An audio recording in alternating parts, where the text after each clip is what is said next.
정 권사님 오셔서 함께 예배하면 참 위로가 되는 말씀인데 한편으로는 안타깝습니다. 사랑하는 여러분, 지금 여러분들의 귀에서는 같은 시간, 같은 장소에서 저 한 사람의 설교를 듣고 계십니다. 그렇다고 예배가 끝난 뒤 여러분들에게 종이를 한 장씩 나누어 드리고 오늘 설교 내용을 요약해 할 경우 요약해 보시라면 다 동의하겠습니까? 그렇지 않을 것입니다. 설교의 큰 줄기는 동의한다 할지라도 그 내용과 강조점은 다 다를 것입니다. 지금 여러분들의 연령은 비슷하지만 또한 이 방송을 듣고 함께 예배하시는 분들 중에는 연령이 다 다를 것입니다. 그러므로 생각이 다르고 여러분이 처해 있는 상황과 여건이 다 동일하지 않고 무엇보다도 현재 직면에 있는 문제가 다 다른 까닭일 것입니다. 그래서 여러분 예수님의 제자인 마태, 마가, 누가, 요한 이 사복음서에서도 이렇게 네 사람이 한 분이신 예수 그리스도의 말씀과 행적을 기록하였음에도 불구하고 그 사복음서의 강조점이나 내용이 다 똑같지 않는 이유입니다. 오늘 본문이 기록되어 있는 요한복음을 쓴 사도 요한은 요한복음 1장에서부터 이 땅에 오신 예수 그리스도가 빛이시라는 사실을 누누이 강조하고 있습니다. 사도 요한은 요한복음 속에서 빛이란 단어를 21번이나 사용하고 있어요. 가히 요한복음의 특징이라고 할 수 있을 것입니다. 오늘 본문은 예수께서 사람들을 앞에 놓고 행하신 최후의 대중 설교입니다. 그런데 여러분, 주님께서 당신의 마지막 대중 설교를 낮은 톤으로 낮은 목소리로 수근수근 옆에 있는 사람에게 속삭이듯 하신 것이 아니었습니다. 반대로 주님께서는 있는 힘을 다하여 힘껏 소리쳐 외치셨습니다. 그 내용을 요한복음 1장 44절에 이렇게 밝혀주고 있습니다. 예수께서 외쳐 가라사대, 예수께서 외쳐 가라사대. 그리고 오늘 본문 46절에 이렇게 말씀하십니다. 나는 빛으로 세상에 왔으니 무릇 나를 믿는 자로 어둠에 거하지 않게 하려 함이로라. 이렇게 예수님께서 힘을 다해서 소리쳐 외쳤음에도 그 현장에 함께 있었던 마태, 마가 그리고 누가는 복음서를 기록할 때 이 중요한 이 마지막 말씀을 놓쳐버리고 기록하지 못했습니다. 주님의 말씀을 듣는 것 같았지만 실은 딴 생각을 하고 있었거나 아니면 이 말씀을 중요하지 않게 여겨 잊어버렸는지도 모릅니다. 여하튼 마태, 마가, 누가 그 세 사람이 기록한 복음서를 통해서는 이 귀중한 주님의 이 마지막 외침을 전혀 들을 수 없습니다. 그런데 요한은 어떻게 주님의 이 마지막 외치심을 잊지 않고 이후로부터 무려 60년이 지난 후 요한복음의 이 말씀을 정확하게 기록할 수 있었겠습니까? 사도 요한은 요한복음 1장에서부터 빛으로 오신 예수 그리스도, 빛이신 예수 그리스도를 그토록 21번이나 누누이 강조했겠습니까? 바로 이것은 사도 요한이 자신이 한치도 볼 수 없는 어둠과 같은 암흑 속에서 고통스럽게 방황하던 존재였음을 의미하는 것입니다. 자신이 아무리 발부둥치고 아무리 애를 쓰며 길을 써도 자신의 능력으로는 그 어둠의 억압으로부터 결코 벗어날 수 없음을 체험하고 통감하는 사도 요한의 마음이 아니겠습니까? 그러나 바꿔 말하면 여러분, 빛이신 예수 그리스도를 만나는 그 순간 그 고통스러운 어둠의 억압으로부터 사도 요한은 자유를 얻었음을 의미하는 것입니다. 이 땅에 오신 예수 그리스도야말로 이 땅의 모든 어둠을, 인간을 억압하는 모든 흑암을 철저하게 쏟아내는 빛이심을 사도 요한 자신의 삶으로 분명하게 경험하고 확인하였음을 뜻하는 것입니다.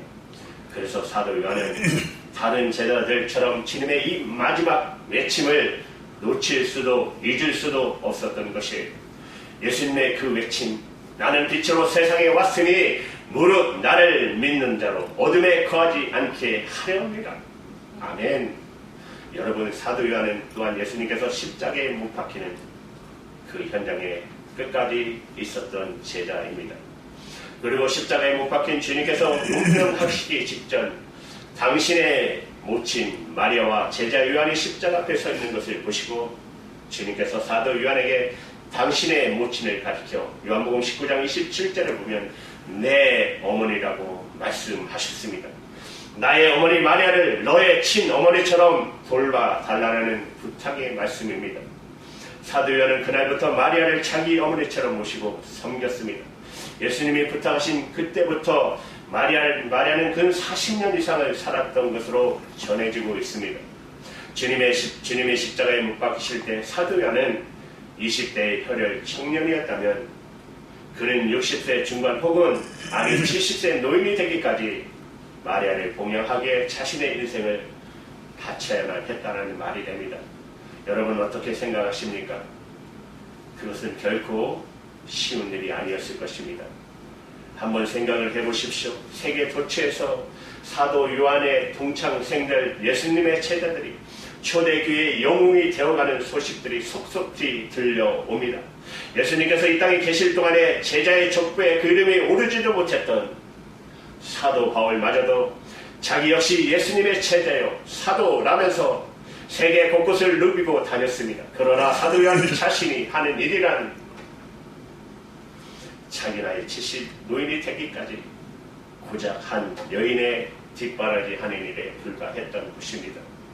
사도 요한은 요한복음에 자신을 가리켜 요한복음 13장 23절에 보시면 주님께서 사랑하는 자, 주님께서 사랑하는 제자라고 기록할 정도로 자신에 대한 긍지와 자부심을 갖고 있던 사람이었어요. 그러므로 주님을 위해서 그 누구보다도 더 큰 야망과 꿈과 비전을 지니고 있었을 것입니다.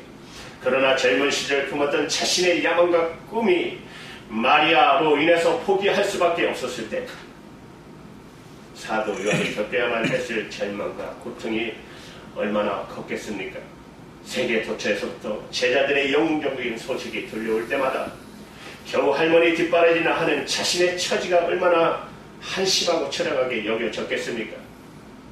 그럼에도 사도 요한은 주님께서 부탁하신 마리아 봉양하기를 기꺼이 감수하였습니다. 그것이 가능할 수 있었던 것은 사도 요한의 심령이 빛으로 채워져 있었기 때문입니다. 사도 요한은 그의 심령 안에 진리의 빛, 생명의 빛으로 채워져 있었기에 이 세상에서 추구하는 진정한 행복한 삶이란 처절하게 경쟁자를 짓밟은 뒤에 언젠가는 무너져 내릴 부귀와 명예와 칠세를 움켜쥐는 것이 아니라 오직 길이요 진리요 생명이신 예수 그리스도의 말씀을 따라 사는 삶에 있다라는 사실을 사도 요한은 바르게 알고 있었습니다. 여러분 그렇다고 해서 사도 요한이 일평생 이 마리아 봉양으로 끝난 것은 아닙니다. 사도 요한은 그는 40년 동안 마리아를 봉양하면서 인간에 대한 참 사랑이 무엇인지를 깊이 깨닫게 됩니다. 그리고 그에게 붙여진 또 하나의 별명, 사랑의 사도라는 별명이 붙여집니다.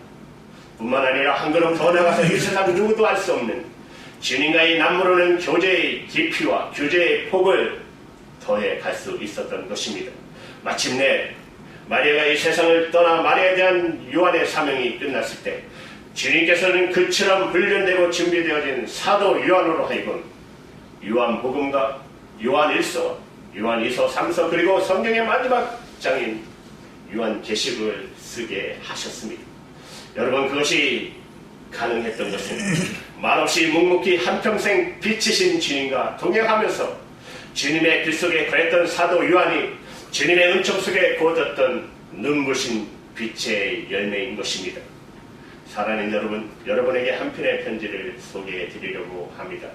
제가 존경하는 목사님이 쓰신 사도 요한의 마리아 봉양을 배경 삼아 쓴 새 신자 발이라는 책을 읽고 그 목사님에게 보내온 한 전도사 사모님의 편지입니다. 제가 이 편지를 읽고 깊은 은혜와 감동 받은 동시에 한편으로 마음에 서글픈 마음이 들었습니다. 저는 19개월 된 내성마비 아들을 둔 엄마이자 교회에서 고등부를 맡고 있는 전도사의 아내입니다. 저희 부부는 하나님의 은혜와 사랑 가운데 아름다운 가정을 이루며 행복하게 살고 있습니다. 그러나 제 마음 가운데 언제나 쉰 것이 있었으니 곧 내성마비 아들이 걸림돌이며 가시이기도 했습니다. 내 아들이 건강하기만 하다면 얼마나 더 행복할까? 그렇게 된다면 세상 부러울 것도 없고 또 주님의 일도 정말 열심히 할 수 있을 것 같았습니다. 같은 교육자 아내들이 보다 나은 내주를 위하여 간호학원, 신학대학 혹은 직장생활 등으로 열심히 사는 모습을 볼 때마다 왠지 저는 초조해졌습니다. 나는 언제쯤은 저런 뜻 있는 일을 할 수 있을까?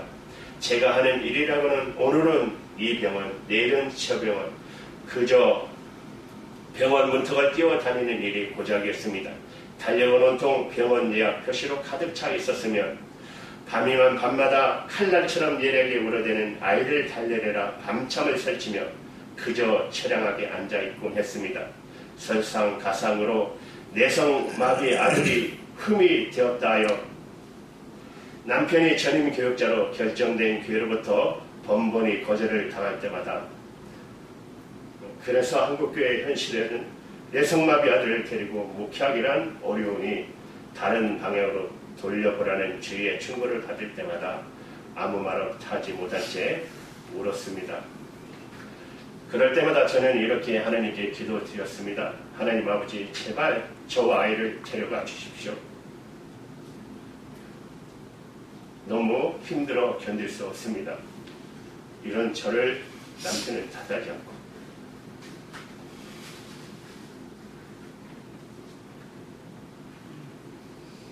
늘 말씀으로 더 큰 사랑으로 위로해 주었습니다. 어느 날 남편이 선물로 준 새 신자 발이란 책을 펼쳐든 저는 눈을 뗄 수가 없었고 가슴은 막 솟아올랐습니다. 주님께서 사랑하시는 사도 요한에게 부탁하신 그 명령이야말로 바로 저 자신의 사명이요 삶이었던 것입니다. 요한의 동창생들, 예수님의 제자들이 주님의 일로 이름을 날리며 승승장구하고 있을 때 요한은 오직 늙은 할멈 돌보는 일에 청춘을 흘려보내고 있었습니다. 단지 주님의 부탁이었기 때문에 처량하게 짝이 없어 보이는 그 삶을 그는 살았습니다. 저는 울고 또 울었습니다. 저는 요한 사도의 마음을 누구보다 더 잘 이해할 수 있었습니다.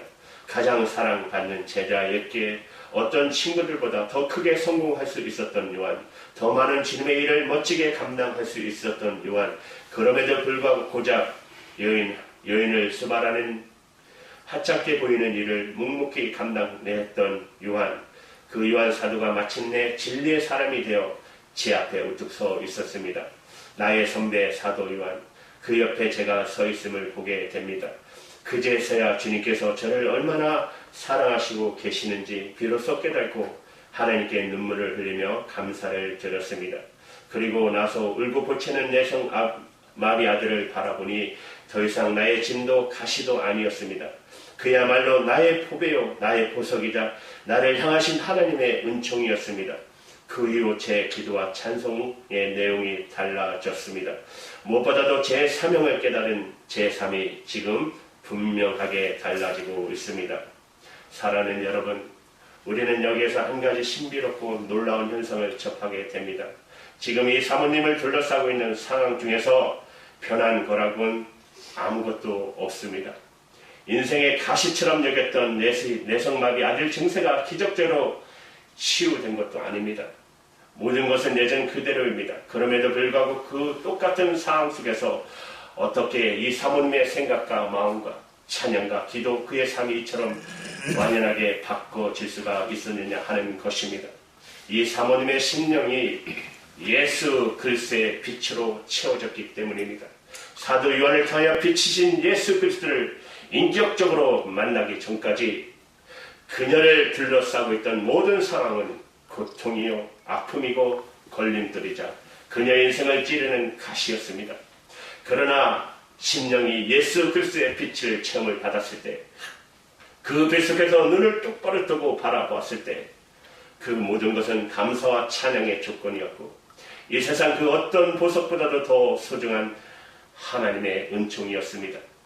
주님의 빛 속에서 모든 것을 바로 보고 바로 읽고 바로 깨달게 된 이 사모님의 마음과 생각과 믿음이 바꿔진 것은 너무나 당연한 일이 아닐 수 없습니다.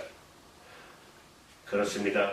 저와 여러분, 우리는 오직 진리의 빛이신 예수 그리스도 안에서만 우리는 모든 것을 바로 읽고 바로 보고 바로 있을 것입니다. 제가 이 사모님의 편지를 읽으면서 많은 감동을 받음과 동시에 한편으로 서글픔을 갖게 됩니다. 세상이나 교회나 아무런 차이가 없다는 것입니다. 이 사모님의 남편이 전도사님이 오직 내성마비 아들을 두었다는 이유 때문에 번번이 교회로부터 전임 교육자 자리를 거절당했다는 대목 때문입니다. 한때 서초동에 장애인 선교 센터를, 복지센터를 세우려고 할 때, 여러분 오늘 전사님이 그 단체를 세우려고 할 때 그 동네에서 극심하게 반대를 했습니다. 이유는 단 한 가지입니다. 집값이 떨어진다는 것입니다. 그거나 세상이나 교회나 뭐가 다릅니까? 이 전도사님이 불의를 저지르나 거짓을 행했기 때문이 아니라 부정직한 품행 때문이 아니라 단지 내성마비 아들을 가졌다는 죄 아닌 죄 때문에 교회에서 전임교육자로 사용할 수 없는 것이 한국교회의 현실이라면 그것은 얼마나 가슴 아프고 서글픈 현실입니까? 보내온 이 편지를 읽은 목사님께서 이 사모님의 남편인 전도사님에 대해서 알아보셨습니다. 주위 사람들이 정말 아낌없이 칭찬하시더래요. 그래서 목사님이 전화하셔서 그 전도사님께 우리 교회 전임교육자로 함께 봉사하자고 제의하셨대요. 그분은 깜짝 놀라서 자기도 전임교육자 자리를 제하는 교회가 있다는 사실에 무척 감격스러워했답니다. 그러나 놀랍게도 그분의 대답은 이러했답니다. 목사님 제의를 거절하면 제 평생에 다시 이런 좋은 기회가 오지 않을지도 모릅니다. 그러나 주께서 저를 믿으시고 제게 맡겨주신 작지만 생명들이 있는데 그들을 버리고 저 자신의 이익만을 위해 떠나간다면 주님께서 기뻐하지 않을 것 같습니다. 만에 하나도 이 다음에 또다시 기회를 주신다면 그때는 순종하겠습니다. 사랑하는 여러분 어떻습니까? 그래도 기회가 아직 희망이 있는 것은 이런 아름다운 목사님, 이런 교육자들이 주님을 닮은 교육자들이 있기에 희망이 있는 것이 아닙니까? 상식적으로 생각하면 개인적인 이해 득실을 따진다면 그분은 만사를 뿌리치고 큰 교회 전임 교육자 자리를 붙잡아야만 합니다. 얼마나 원하던 전임 교육자 자리인데 그냥 놓칠 수 있겠습니까? 그러나 그분은 그리스도의 빛으로 그 심령이 채워진 사람이었습니다. 그 심령이 그리스도의 빛으로 채워진 사람, 진리의 빛 속에 거하는 사람은 지금 나에게 주어진 일이 아무리 보잘것없이 보인다 할지라도 그 일의 참 가치와 의미를 바로 읽을 수 있을 것입니다. 사랑하는 여러분 그렇습니다. 주님의 빛 속에 거하는 사람만 지금 나에게 주어진 환경이나 여건이 현재 나를 향한 하나님의 최상의 은총임을 바르게 인식할 수 있습니다. 바로 그와 같은 사람의 삶 속에 이 세상이 줄 수 없는, 이 세상이 흔들 수 없는 주님께서 주시는 참된 평안과 기쁨이 뿌리 내리게 될 것입니다. 오늘 아침에 주님께서 우리들을 향해 있는 힘을 다하여 소리치고 계십니다. 나는 빛으로 세상에 왔으니 부로 나를 믿는 자로 하여금 어둠에 거하지 않게 하려 함이다. 사랑하는 여러분 결단코 오늘 이 말씀을 놓치지 마시기 바랍니다. 이 말씀을 우리의 심령에 새기시기 바랍니다. 이제 더 이상 어둠 속에 방황하는 자가 되지 마시기 바랍니다. 이제 더 이상 어둠 속에서 소중한 인생을 의미 없이 소진하는 자가 되지 마십시오. 이제 더 이상 어둠 속에서 욕망의 노예가 되지 마시기 바랍니다. 이제 더 이상 어둠 속에서 불의와 거짓과 부정직의 포로가 되지 마십시오. 이제 더 이상 어둠 속에서 절망과 고통의 멍에를 매지 마십시오. 이 시간 빛으로 오신 예수 그리스도, 우리와 함께하고 계시는 그 주님의 빛으로 우리의 심령을 채우시기 바랍니다. 빛이신 주님 안에서 모든 것을 바로 읽고 바로 보고 바로 깨닫고 바로 나가는 저와 여러분이 되시기를 주님의 이름으로 축원합니다. 기도하시겠습니다.